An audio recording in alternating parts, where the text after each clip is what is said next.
Straight ahead on CCX News. A Brooklyn Park boy with cooking skills far beyond his years, not to mention his willingness to help for the greater good. Plus, a new offering at Osseo area schools. It helps students learn a second language and get a head start on college. But first, amid a work shortage, UPS delivers an urgent message about its career opportunities in an era of Amazon and Google. They kind of forgot about the guys in brown that actually make the world work, because none of those companies work without somebody actually moving the product for them. CCX News starts right now. Hello everyone, and thanks for joining us. It's affecting Minnesota businesses throughout a variety of industries. The worker shortage is an ongoing problem as 10,000 baby boomers turn 65 nationwide each day. And for a company like UPS with daily deliveries, the need to find workers is urgent.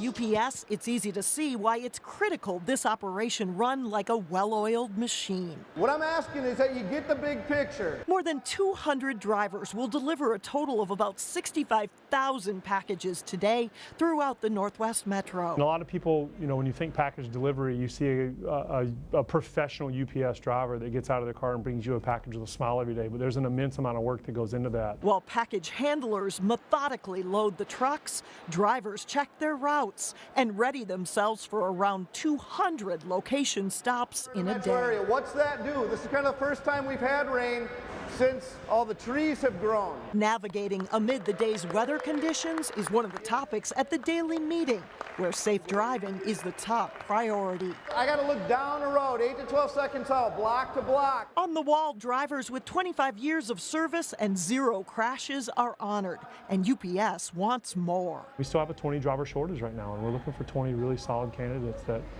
are ready to take that step. Just as baby boomer drivers retire and online shopping pushes surging package volumes, UPS is delivering an urgent message to prospective employees. I think the best thing about jobs at UPS is that you can make a really incredible living and have pension and these amazing benefits, and you don't have to have an education to get them. Gone are the days when you had to start as a part-time driver and work your way up.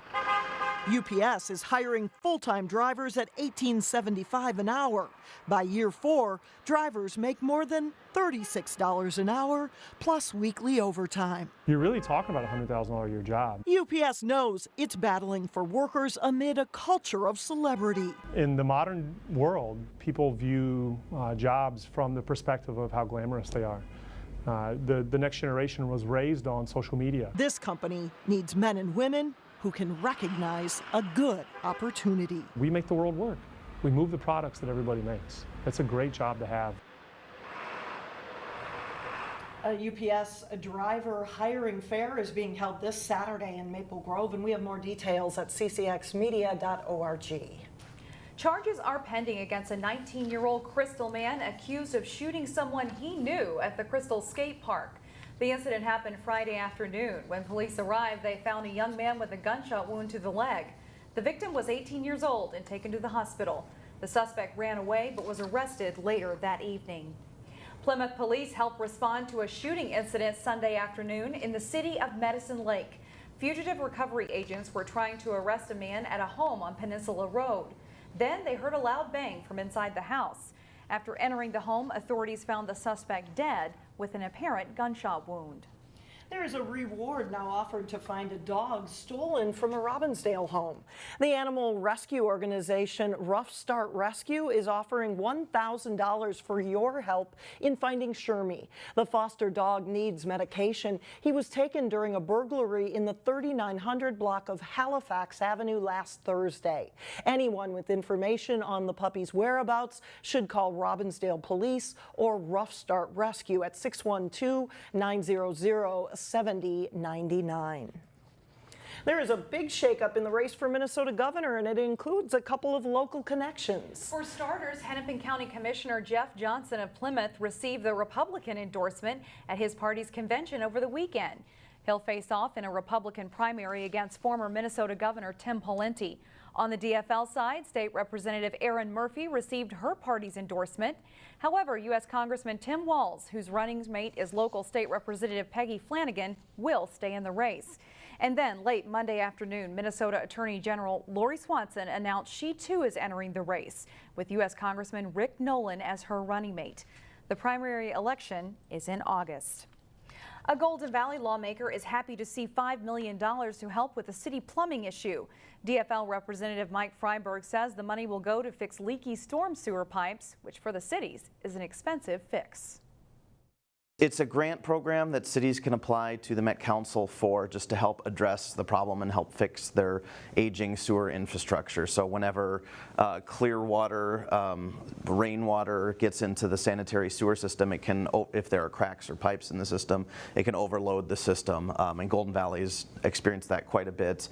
And the Met Council has been surcharging the city unless the city takes steps to address it. But it can be very expensive to do that. Freiberg says other local accomplishments include money for flood control in Crystal, New Hope, and Golden Valley. He also points to $2 million in the bonding bill to help New Hope build a 50-meter pool. But he points to a list of things that he wishes were accomplished, including more effective opioid abuse prevention and gun violence prevention.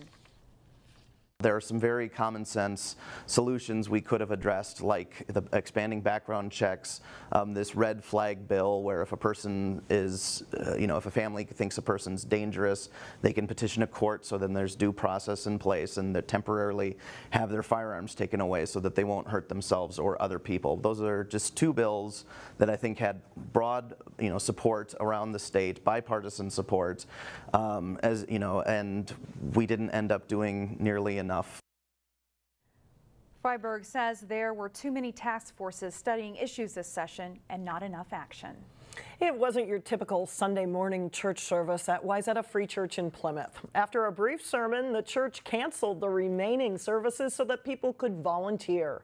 The season of Serve was a way for churchgoers to give back by picking up trash at area trails and parks. The goal was to show that their deeds match their words. We've tried in our church to make what the essence of church is really simple, and it's transparent worship, authentic community, and self-sacrificing serving. And so those are not just separate components of the church, but all together. And that's what we accomplished yesterday. It was our worship, it was our community, it was our serving all together. This is the first ever season of Serve at Wayzata Free Church. Still ahead, foreign language lessons and a head start on college. We'll show you the new Osseo Schools initiative up next. Plus, the Maple Grove baseball team aims for a win as the section playoffs continue. But first, a run of the 80s with a chance of rain midweek. We'll be right back. In just a few short months, many of today's high school seniors will be off to college. And thanks to a new program, more than 100 graduates of Osseo area schools will start their next chapter with college credits on their transcript. Delane Cleveland explains. The last day of school is fast approaching at Osseo Senior High. And in this advanced French class, it's a chance for students to play a little game that tests their knowledge of the language. It's one last bit of fun before teacher Anne-Marie Martin has to say au revoir. This is our third, fourth year together, so yeah, it's hard to say goodbye to him. But when she finally does have to say goodbye, these students will enter the next phase of their lives knowing another language and another culture. And it's amazing the growth they've made and to see so many of them really becoming bilingual citizens and really establishing where their place is in the global community through the study of a second language.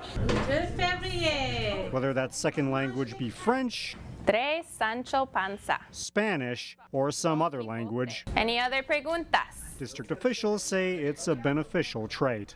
It's just truly an asset to be able to speak more than one language. And I shouldn't say just speak, to be able to communicate, to be able to read it, write it, when you're hearing something, know what you're hearing, and then be able to speak it as well. Okay. But now the students' multilingual skills have another benefit. For the first time, each of the district's high schools offered assessments to test students' proficiency in other languages. Depending on how the students scored, they could earn up to 4 semester credits at Minnesota State colleges and universities. A total of 123 students in the district scored high enough to earn those college credits. I think having this opportunity for our language students is one of the best things that we've been able to bring to our school district. 10 is Sancho Panza. In the end, the honor will help students save money on tuition costs and help prepare them for what comes next. We've been pushing for this for a long, long time, and I'm so pleased that it's finally happening. In Osseo, DeLay in Cleveland, CCX News. Last year, Park Center was the only school that allowed students to take the assessment for college credit, but it was expanded to Osseo and Maple Grove high schools this year. Students were assessed in French, Spanish, Hmong, and Mandarin Chinese. Still ahead, a pancake fundraiser spearheaded by a 12-year-old Brooklyn Park boy. But first, a local adapted softball team brings home the hardware at the state tournament. John Jacobson has the details coming up next in sports.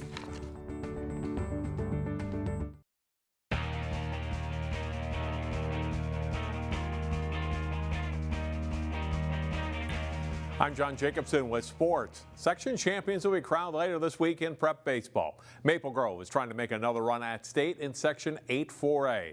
Maple Grove playing at Elk River in a second round game in Section 8. The Elks get on the board. Zach Stroh with a little Texas leaguer into short left field. The Crimson can't come up with. Tyson Dusosky scores. It's 1-0 in the bottom of the second. Maple Grove answers with a big third inning. Dylan Peck comes through, tagging it to deep center. Curtis Haugen and J.T. House score to give the Crimson a 2-1 lead, and it's a double for Peck. Same inning. This is a Crimson staple. They lay down the bunt. Hayden Thompson nicely getting it down. Jerry Gooley scores.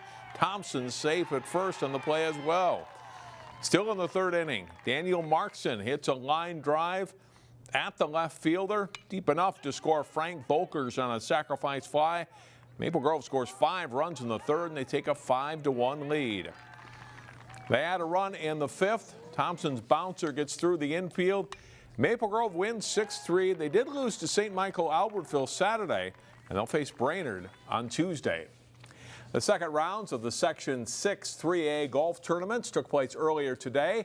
2017 state boys champion Wayzata won't get a chance to repeat. The Trojans lose by a single shot, 602 to 603 to Edina. Just one team advances to state. Armstrong is third and Hopkins fourth.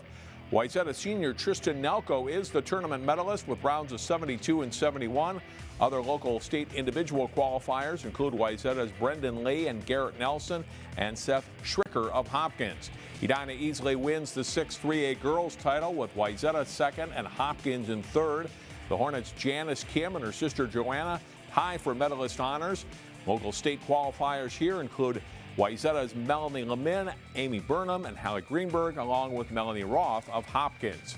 At the Section 5 2A boys tournament Monday, William Hedberg of Providence Academy won medalist honors to qualify for state, along with Lyndon Olness of Breck. Breck won the Section 5 AA girls championship today with sisters Amelia and Elena Simons finishing 1-2. The state tournaments for all three classes in golf are set for June 12th and 13th. The Champlin Park girls are the third seed in Section 7 in lacrosse. They took a District 11 rival on in the quarterfinals. Champlin Park hosting Andover, and the Rebels in control most of the way. Cameron Mayer, nice pass. Josie Johnson there, a quick shot and goal. Lydia Breck from the free position fires a low shot in for a goal, and it's 13-5 Rebels. Allie Kelly floats a pass over the defenders for Breck, and Breck scores. Champlin Park wins 15-6. The semifinals are Monday with the championship Wednesday in this section. A local team took aim at a state adapted softball tournament over the weekend.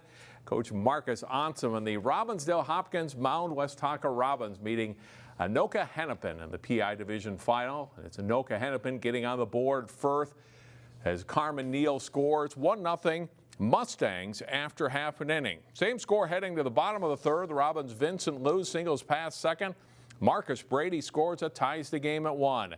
Brendan Boscarelli with a big hit here to left center. Liu scores and the Robins will take the lead. Still in the third, Sam Rolls singles up the middle. This hit will bring Boscarelli around. The Robins score 4 runs in the inning. And they get good pitching and defense and they win another state championship 4-1, the final over in Okehennepin. It's an awesome feeling, you know, to see our kids work the way they did all season long and have those efforts really come to fruition at a championship game like this. It's the only way to go out, really. Our defense is exceptionally well this year, and that's what carried us most of the way here. Congratulations to Robins softball on the win. That is it for sports. Shannon and Alex, back to you. Thanks a lot, John. That smile says it all. Absolutely. How about this thought? If you can flip pancakes, you can change the world. That's what a 12-year-old in Brooklyn Park believes. We will take you to his pancake breakfast when we come back. And Tuesday on CCX News, for the love of fishing. Our main goal is just to get them comfortable in the water. We want to give them the equipment that they're going to need so that they can go fishing on their own. Yeah, it's still there. It's still there. You got it. See what an Elm Creek Elementary School teacher is doing to get girls interested in fishing. You can catch that story coming up Tuesday at 4 o'clock. 3 years ago, a Brooklyn Park boy started a simple pancake breakfast fundraiser for his neighborhood. It is safe to say it has grown. This past weekend, he served up more than 800 pancakes to support a cause close to his heart. Photojournalist Ben Kroll gives us a taste of what it was like. You have to plan like 2 months in advance. It's my 3rd annual pancake breakfast. It's a good cause. The last 2 years, I've been raising money to sponsor kids in Nigeria through an organization called BIZA. BIZA is an acronym for Basic Institute for Zonal African Advancement. I really liked making pancakes, so I wanted to use my talent for helping others. Our mission is to move African children from the streets into the classrooms. They go to Nigeria about, I think, once a year to look for kids who are working and that want to go to school but they're not able to afford it. What Kobe is doing here today is showing us that to change the world does not take an adult. A child can do it. The first year I raised $300. The second year I raised $1,500. And this year my goal is $3,000. What he's doing here today is to say, get off your couch and go out and change the world no matter your circumstance.